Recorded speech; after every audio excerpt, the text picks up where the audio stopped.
Hey guys, Jason, Sean. How's it going? Coming to you guys live. An amazing thing I learned about on Monday. I've known about these interest rate buy downs. If you go back to episode 1, this is episode 2. Now we're doing a fireside chat. We're going by the fire because this is very important, the stuff we're sharing right now. So Sean has already known about this, but I just found out about it on Monday, truthfully. So these interest rate buy downs are pretty amazing right now, especially in this market that we're getting. So a 3-2-1 buy down, and we'll let Sean explain it a little bit more, but again is focusing on putting an offer in on a property and getting a credit back from the seller, and that credit will pay for reducing the interest rates for the first 3 years of Correct. the loan. That's right. So that being said, when interest rates come down, and I'm not trying to steal this all away from you, but I just want to explain it. You're doing but great. when interest rates come down next year, which everybody's saying is going to happen, you can refi, and that money that is set aside for you for buying your interest rates down, you can use it for other things. It doesn't go away. Right. So let's listen to what Sean has to say because he knows this way better than me. But I'm really excited about this.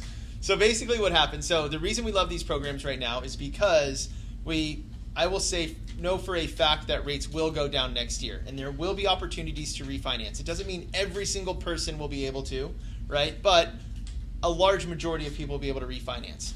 So if you have a credit from the seller, let's say it's $50,000, just use a round number. $50,000 credit from the seller to pay the difference in the interest from your payment and the reduced interest rates, that money goes into a side account, right? An escrow account. And you make your payment at your reduced interest rate, and then the bank pulls money from that side account from the seller to pay the difference. So that $50,000 will slowly go down. So let's say you've used up $10,000 after a year. Just pulling numbers up. I don't know that that's exactly what it would be, but let's say you used up $10,000, there's $40,000 left, and now you're going to refinance. Well, where does the $40,000 go? The $40,000 is applied to your refinance, so it would cover any of your refinance costs. Let's say that's $3,000. There's now $37,000 left. Where does that money go? It pays down the balance of your loan. So if your loan balance at that time is $400,000, it would now become $330,000. No, $370,000. $370,000. So it's working for you. It's free money, right? The seller's money doesn't vanish into thin air.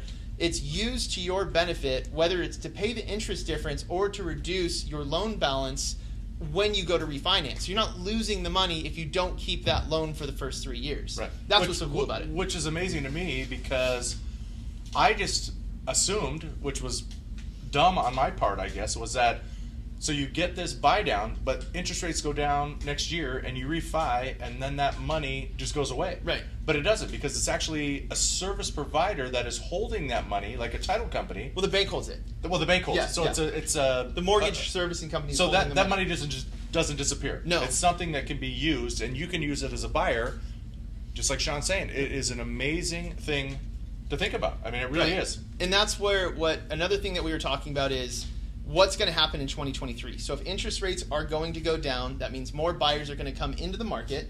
And now we're getting kind of hyper-local, right? We'll stay to the local market when we're talking about this. Interest rates are going to go down. More buyers come into the market. I think we'll have even more tighter inventory than we did even in 2020 or 2021. So you have more buyers, but less inventory because a lot of people are sitting at interest rates in the 2s or 3s on a 30-year fix. They're not going to sell. Right. You don't have builders building at the level they need to. So we're still going to have a supply issue, and in our area, there's just not any land to build on anyways. Right. So, if you buy now and you use these programs while they're available, because once the buyer demand pops back up, we can't take advantage of the seller's money anymore.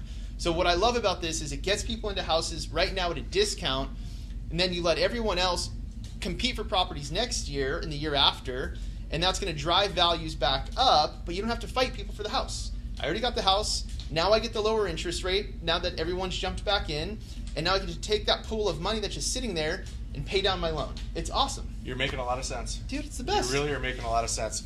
Got to tell you guys, reach out anytime. I think this is spectacular. Again, I just learned it this week, but I really feel like this was worth a video and sharing it with you guys. Thank you, Sean. Oh, my pleasure. And thanks for having me. You know what, guys? Again, happy holidays. Reach out to either one of us anytime, and we'll see you soon.